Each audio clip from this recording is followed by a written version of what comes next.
How to fix games crashings on Windows 11. Hi everyone, welcome to the channel. This is Rose from Create Login and Delete. Without further ado, let's dive right into the video. To get started, right click on the Start menu. Select Run, tap or type in sysdm.cpl and press Enter on your keyboard. Once the System Properties window appears, click on Advanced tab at top right corner of the screen. Now under Performance, select Settings. Now you need to choose Adjust for best performance and now click on OK button and then Apply. Once you do that, you need to simply cross this window and go towards the other step. Again, right click on the Start icon and select Task Manager.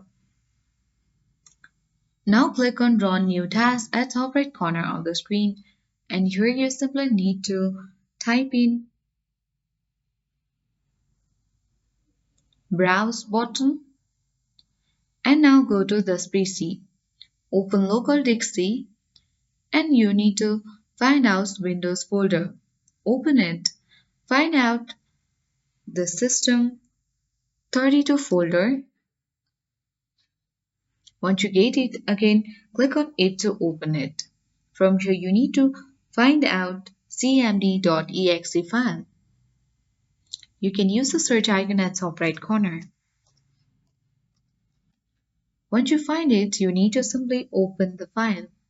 And now make sure the location is set to c.windows/system32/cmd.exe and make sure to check mark create this task with administrative privileges and then you need to click on OK button and the administrator window will open where you need to simply type in the following command, that is sfc space / and scan now.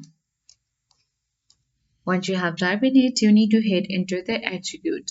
This process will take 15 to 20 minutes to complete. Once the scan finishes, choose the command prompt and restart your system. That's it. Your issue will be resolved. So I hope this guide was helpful. If it was, then do like, share, comment and don't forget to subscribe. Thank you for watching and see you in the next video.